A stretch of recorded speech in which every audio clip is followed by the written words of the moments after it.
Liver cells ಹಾಳಾಯಿತು ಅಂತಂದರೆ liver is the main storage house. ನಾವು ಏನು ಊಟ ಮಾಡಿದ್ರೂ ಆ ಗ್ಲೂಕೋಸನ್ನು ಇಮಿಡಿಯೇಟ್ಲಿ ಅಬ್ಸಾರ್ಬ್ ಮಾಡಿಕೊಂಡು ಯಾವಾಗ ಬೇಕೋ ನಮಗೆ ಎನರ್ಜಿ ಕೊಡೋದಕ್ಕೆ ಪಂಪ್ ಮಾಡೋದು. ಒಂದು ತಲೆನಲ್ಲಿ ನಮ್ಮದು ಕೆಟ್ಟ ಹುಳ ಇದೆ, ಆ ಮನಸ್ಸಿನಲ್ಲಿ ಸ್ವೀಟ್ಸು ಮತ್ತು ಫ್ರೂಟ್ಸ್ ತಿಂದರೆ ಶುಗರ್ ಜಾಸ್ತಿ ಆಗುತ್ತೆ ಅಂತ. That is a wrong notion. ಈಗ ನಾನು ರಾ ವೆಜಿಟಬಲ್ ಜ್ಯೂಸ್ ಏನು ಇಂಪಾರ್ಟೆನ್ಸ್ ಅಂತ ಹೇಳಿದ್ರೆ ಆವಾಗ ಅವ್ರ ಮೈಂಡ್ಗೆ ಇದ್ರದ್ದು ಏನು ಅಂತ ಗೊತ್ತಾಗುತ್ತೆ.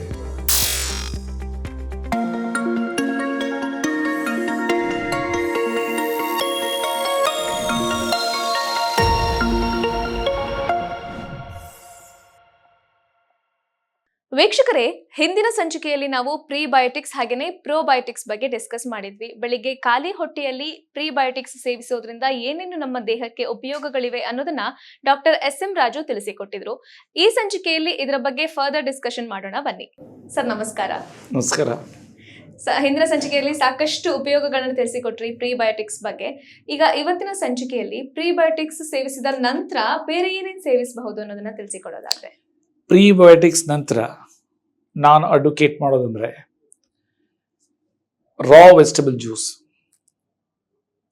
ಇದು ರಾ ವೆಜಿಟಬಲ್ ಜ್ಯೂಸ್ ಏನು ಅಂತಂದ್ರೆ, ಕೆಲವರು ಸಿಕ್ಕಾಪಟ್ಟೆಗೆ ಒಂದೊಂದು ಹೇಳ್ತಾರೆ, ಅದು ತಗೊಳ್ರಿ ಇದು ತಗೊಳ್ರಿ, ಜನಕ್ಕೆಲ್ಲ ಕನ್ಫ್ಯೂಷನ್. ಇದು ವೆಲ್ ಡಿಫೈನ್ಡ್. ಆಲ್ಮೋಸ್ಟ್ ನಾನು as A trial and error 1981 ಇಂದ ಆಸ್ ಎ ಸ್ಟೂಡೆಂಟ್ ಮಾಡ್ಕೊಂಡು ಬರ್ತಾ ಇದ್ದು. Even as N IAS officer also ಎಲ್ಲೆಲ್ಲಿ ಮೀಟಿಂಗ್ ಇರ್ತಾ ಇತ್ತು. ಈವನ್ ಆಸ್ ಎ ಕಲೆಕ್ಟರ್ ಅಂದರೆ DC ಆಗಿ, ಆಸ್ ಎ ಕಮಿಷನರು, ಆಮೇಲೆ ಆಸ್ ಎ ಪ್ರಿನ್ಸಿಪಲ್ ಸೆಕ್ರೆಟರಿ ಆದಾಗೆಲ್ಲ ನಾನು ಮೀಟಿಂಗಲ್ಲೆಲ್ಲ ಒಂದೊಂದು ಟೈಮ್ ಹೆಲ್ತ್ ಟಿಪ್ಸ್ ಕೊಟ್ಬಿಟ್ಟೇನೆ ಮೀಟಿಂಗ್ ಶುರು ಮಾಡ್ತಾ ಇದ್ದೆ. ಯಾಕಂದ್ರೆ ಹೆಲ್ತ್ ಈಸ್ ವೆಲ್ತ್, ಆಮೇಲೆ food is the medicine. So ಅದಕ್ಕೆ ನನ್ನ ಬಗ್ಗೆ ಎಲ್ರಿಗೂ ಗೊತ್ತು. ಸೊ ಇವರು ಇದು ಮಾಡ್ತಾರೆ ಅಂತ. ಸೊ ಇಲ್ಲಿ ರಾ ವೆಜಿಟಬಲ್ ಜ್ಯೂಸ್ ಮೋಸ್ಟ್ ಇಂಪಾರ್ಟೆಂಟ್ ಏನು, ನಾನು ಲಾಸ್ಟ್ ಎಪಿಸೋಡಲ್ಲಿ ಆರ್ಗನ್ಸ್ ಬಗ್ಗೆ ಹೇಳಿದ್ದೆ. ಆರ್ಗನ್ಸ್ ಅಲ್ಲಿ ನರಿಶ್ ಆಗಬೇಕು ಅಂತಂದ್ರೆ ಎಲ್ಲಕ್ಕೂ ಪೈಪ್ಲೈನ್ ಸಿಸ್ಟಮ್ ಇದೆ. ಆ ಪೈಪ್ಲೈನ್ ನಾವು ಟೆಕ್ನಿಕಲಿ ಸ್ಪೀಕಿಂಗ್ ವೆಸಲ್ಸ್ ಅಂತೀವಿ, ಬ್ಲಡ್ ವೆಸಲ್ಸ್. 2 ಟೈಪ್ ಇದೆ. ಒಂದು ಊಟ ತಗೊಂಡು ಕೊಡೋದು, ಓಕೆ. ಇನ್ನೊಂದು ವೆಸಲ್ಲು ಗಲೀಜ್ ತಗೊಂಡು ಬರೋದು, ಅಂದ್ರೆ ಟಾಕ್ಸಿನ್ಸ್ ಅಂಡ್ ಕಾರ್ಬನ್ ಡೈಆಕ್ಸೈಡ್. ಊಟ ತಗೊಂಡೋಗಿ ಕೊಡೋ ವೆಸಲ್ ಅನ್ನು ನಾವು ಹಾರ್ಟ್ರೀಸ್ ಅಂತೀವಿ. ಅದರ ಸೈಜು 15 mm ಇಂದ 30 mm. ಡೌನ್ ದ ಲೈನ್ ಸೆಲ್ಗೆ ಬರ್ತಾ ಸಣ್ಣ ವೆಸಲ್ ಆಗುತ್ತೆ. ಅದನ್ನ we call capillaries and micro capillaries. ಅದರ size 1 micron to 20 micron. 1 micron ಅಂದ್ರೆ 1/1000 mm. ಕಣ್ಣಿಗೆ ಕಾಣಿಸಲ್ಲ. ಈಗ ಕರೆಂಟ್ ಮೆಡಿಕಲ್ ಸೈನ್ಸ್ ಅಲ್ಲಿ up to artery level there is science. Angioplasty ಅಂತೆ, ಬೈಪಾಸ್ ಅಂತೆ, ಗ್ರಾಫ್ಟಿಂಗ್ ಅಂತೆ, ಅದೆಲ್ಲ. ಡೌನ್ ದ ಲೈನ್ ಕೆಪಿಲರೀಸ್ಗೆ ಬಂದ್ರೆ ಏನಿಲ್ಲ. ಈಗ ನಾನ್ ಮಾಡಿರೋ ಡೆವಲಪ್ ಸೈನ್ಸ್ ಅಲ್ಲಿ, ಮಿರಾಕಲ್ ಡ್ರಿಂಕ್ಸ್ ನ್ಯೂ ಆಯುರ್ವೇದದಲ್ಲಿ ಅದು ಆ ಕೆಪಿಲರೀಸ್ ಟ್ರಿಗರ್ ಆಗುತ್ತೆ. ಅಂದ್ರೆ ಅಲ್ಟಿಮೇಟ್ಲಿ ಏನು, ಬ್ಲಡ್ ಏನು, ಅದು ಟ್ರಕ್ ಇದ್ದಂಗೆ. ಹಾರ್ಟ್ ಏನು, ಟ್ರಕ್ ಇಂಜಿನ್. ಸೋರ್ಸ್ ಇಂದ ಊಟ ತಗೊಂಡು ಕೊಡಬೇಕು, ಜಸ್ಟ್ ಲೈಕ್ ಟ್ರಕ್ ಹೆಂಗೆ ನಮ್ಗೆ ಸಾಮಾನುಗಳು ತಗೊಂಡು ಕೊಡ್ತಾರೆ. ಮುನ್ಸಿಪಾಲಿಟಿ ಟ್ರಕ್ಸು ಇದು ಗಲೀಜಿನ ತಗೊಂಡೋಗಿ ಆಚೆ ಹಾಕ್ಬೇಕು. ಇದು ಸಿಸ್ಟಮ್. ಈಗ ಎಲ್ಲ ಕರೆಂಟ್ ಮೆಡಿಕಲ್ ಸೈನ್ಸ್ ಅಲ್ಲಿ ಬ್ಲಡ್ ಥಿನ್ನರ್ಸು, ಸ್ಟ್ಯಾಟಿನ್ಸು, ಕೊಲೆಸ್ಟ್ರಾಲ್ ಕಂಟ್ರೋಲ್ದು ಇವೆಲ್ಲ ಕೊಡ್ತಾರೆ. ಯಾಕಂದ್ರೆ to ensure proper blood circulation, so that ಅದ್ರ ಊಟ ಏನು ನ್ಯೂಟ್ರಿಯೆಂಟ್ಸ್, ಹಾರ್ಮೋನ್ಸ್, ಆಕ್ಸಿಜನ್ ತಗೊಂಡೋಗಿ ಕೊಡ್ಲಿ. ಅಲ್ಲಿ ಮೆಟಬಾಲಿಕ್ ಆಕ್ಟಿವಿಟಿ ಆದ ನಂತರ ಏನು ಇದಾಗುತ್ತೆ, ಇದು ಫಸ್ಟ್ ತಗೊಂಡೋಗೋದು ನ್ಯೂಟ್ರಿಯೆಂಟ್ಸ್, ಹಾರ್ಮೋನ್ಸ್ ಅಂಡ್ ಇದು ಆಕ್ಸಿಜನ್. ಮತ್ತೆ ವಾಪಸ್ ಪೋಸ್ಟ್ ಮೆಟಬಾಲಿಕ್ ಆಕ್ಟಿವಿಟಿದು ಟಾಕ್ಸಿನ್ಸ್ ಮತ್ತು ಕಾರ್ಬನ್ ಡೈಆಕ್ಸೈಡ್ ವಾಪಸ್ ತರೋದು.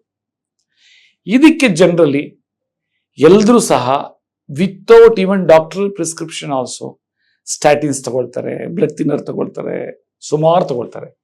ಇವನ್ನ ಡಾಕ್ಟರ್ BM ಹೆಗ್ಡೆ ಸಾಹೇಬ್ರು ಹೇಳ್ತಾರೆ, ಈ ಸ್ಟ್ಯಾಟಿನ್ಸು ಬ್ಲಡ್ ಥಿನ್ನರ್ ಇಂದ ಯಾವ ರೀತಿ ಲಿವರ್ ಸೆಲ್ಸ್ನ ಹಾಳಾಗುತ್ತೆ ಅಂತ.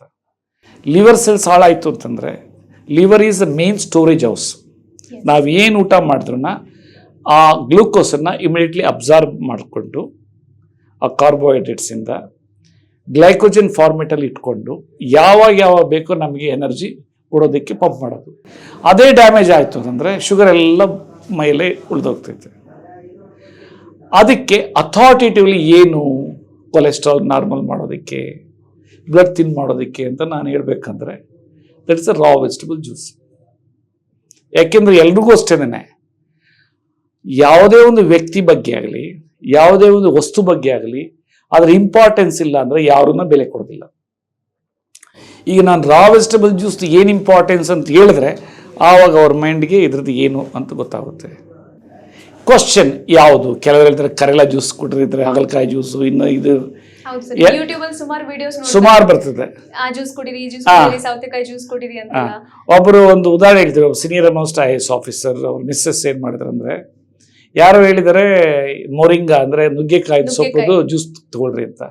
ಅವ್ರೇನ್ ಮಾಡಿದ್ರು, ರಾ ಜ್ಯೂಸ್ ಅನ್ನ ಮಾಡಿದ್ದಾರೆ, ತಗೊಂಡಿದ್ರೆ ಇದೆಲ್ಲ ಸುಟ್ಕೊಂಡು ಹೋಗಿದ್ದಾರೆ. ಅಂದ್ರೆ ಸೈಂಟಿಫಿಕಲಿ ಕರೆಕ್ಟ್ ಆಗಿ ಹೇಳಿಲ್ಲ ಅಂತಂದ್ರೆ ಅದು ಅಡ್ವರ್ಸ್ ಎಫೆಕ್ಟ್ ಆಗುತ್ತೆ.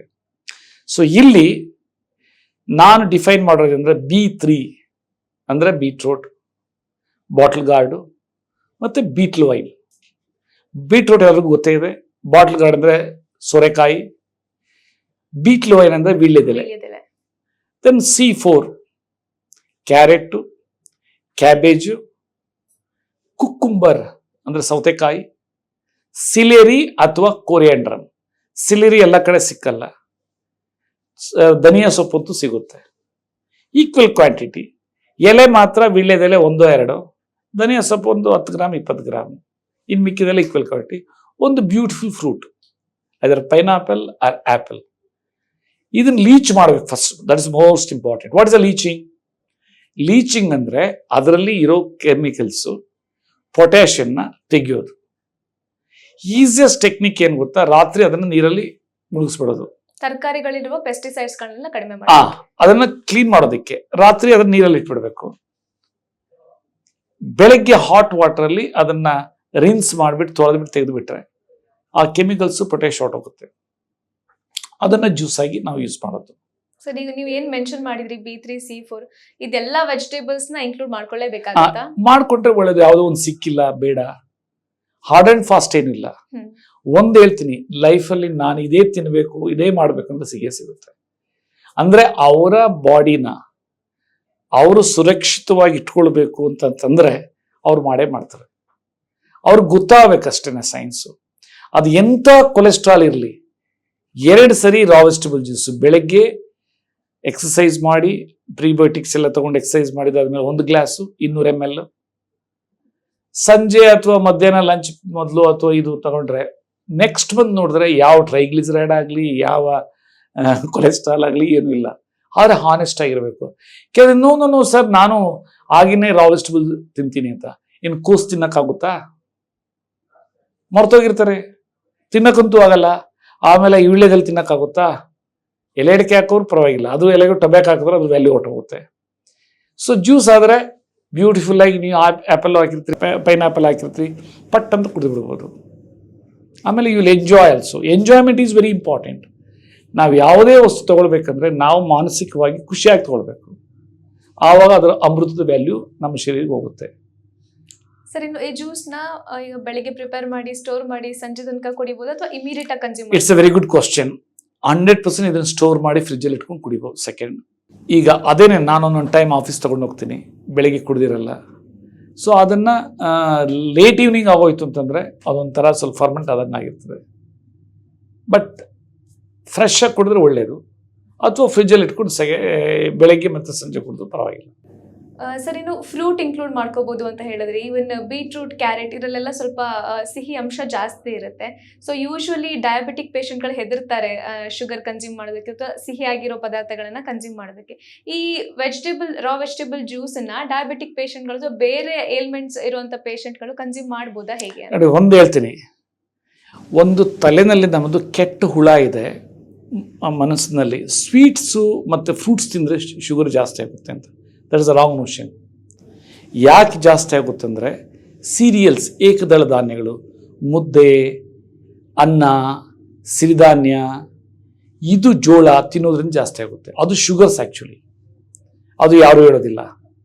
ಅದನ್ನ ಡಯಾಬಿಟಿಸ್ ಪೇಷಂಟ್ಸು 25% ಮೇಲೆ ತಿನ್ನಬಾರ್ದು. ನಾನು ನನ್ನ ಬುಕ್ಕಲ್ಲಿ ಬರೆದಿದ್ದೀನಿ.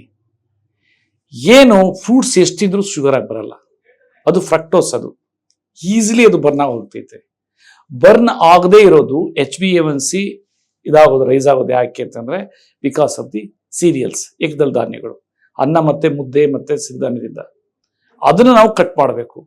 ಈಗ ಒಂದು ಹೊಸ ಶೈಲಿ ಬಂದ್ಬಿಟ್ಟಿದೆ, ಬೆಳಗ್ಗೆ ಗಂಜಿ ಕುಡಿಯೋದು, ರಾಗಿದಾಗಲಿ ಸಿರಿಧಾನ್ಯದಾಗಲಿ, ಅದರಲ್ಲಿ ಶುಗರ್ಸ್ ಜಾಸ್ತಿ ಆಗ್ತದೆ, ಅದನ್ನ ಕಡಿಮೆ ಆಗಲ್ಲ.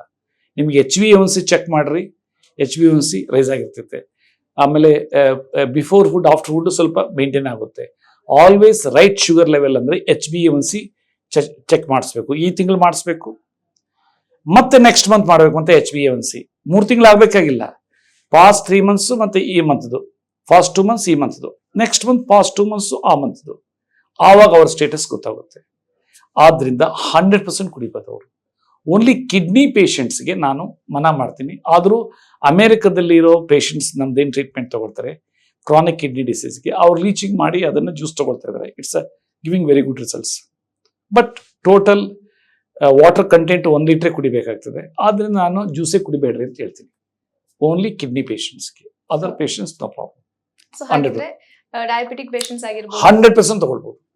They will see the sea changes. ಕೆಲವೆಲ್ಲ ಡಯಾಬಿಟಿಸ್ ಪೇಷಂಟ್ಸ್ಗೆ ಕಾಲು ಪಾದ ಕೆಳಗಡೆ ಉರಿ, ಮೊಣಕಾಲು ಕೆಳಗಡೆ ಸೆನ್ಸೇಷನ್ ಇರಲ್ಲ, ನಿದ್ದೆ ಬರಲ್ಲ, ಕಣ್ಣು ಮೊಬ್ಬಿರ್ತದೆ. ಅವ್ರು ತಗೊಳ್ಳಿ, ಒಂದು ವಾರಕ್ಕೆ ಸರ್ ಹೋಗ್ತಾರೆ. ಒಂದು ಸಣ್ಣ ಎಕ್ಸಾಂಪಲ್ ಹೇಳ್ತೀನಿ. BDAನಲ್ಲಿ ಇಂಜಿನಿಯರ್ ಇದ್ದಾರೆ, ಮತ್ತು ಇನ್ನೊಬ್ರು ಯಾರೋ ಜೆಂಟಲ್ಮ್ಯಾನ್, ಇಬ್ರು ಬಂದು ನನಗಿದ್ದು ಫೀಡ್ಬ್ಯಾಕ್, ಸರ್ ನಿಮ್ಮ ಪ್ರೀಬಯೋಟಿಕ್ ತಗೊಂಡ್ವಿ, ಆಟೋಮೆಟಿಕ್ಲಿ BP ನನ್ನ ನಾರ್ಮಲ್ ಆಗೋಯ್ತು. ನೆಕ್ಸ್ಟ್ ಡೇ ನೋಡಿದ್ರೆ BP ಲೋ ಆಗೋಯ್ತು. Ultimately I have to leave my BP medications. ಅಂದರೆ ಬಾಡಿನಲ್ಲಿ ಅಂಥ ಶಕ್ತಿ ಇದೆ. ನಮಗೆ ನಮ್ಮ ಬಾಡಿ ಮೇಲೆ ನಮಗೆ ಇದಿಲ್ಲ, ಏನೋ ನಂಬಿಕೆ ಇಲ್ಲ. ಅಯ್ಯೋ ಅದು ತಗೊಳ್ಳಿಲ್ಲ ಅಂದ್ರೆ ನಾನು ಸತ್ತು ಹೋಗ್ತೀನಿ ಅಂತ. That's wrong motion.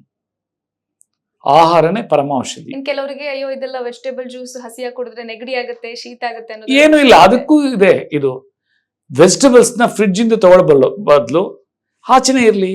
ಈಗ ನಾನು ಲೀಚಿಂಗ್ ಮಾಡೋದು ಆಚೆನೆ ಇರ್ತೈತೆ. ಫ್ರಿಡ್ಜ್ ಇಂದ ತಗೊಂಡು ಜ್ಯೂಸ್ ಮಾಡಿದ್ರು 100% ಸಡನ್ ಕೋಲ್ಡ್ ಆಗುತ್ತೆ. ಇಲ್ಲ ಅಂದ್ರೆ ಒಂದ್ ಸ್ವಲ್ಪ ಬಿಡ್ರಿ ಆಚೆ, ಆಟೋಮೆಟಿಕ್ ನಾರ್ಮಲ್ ಆಗ್ತದೆ. Normal temperature is very important.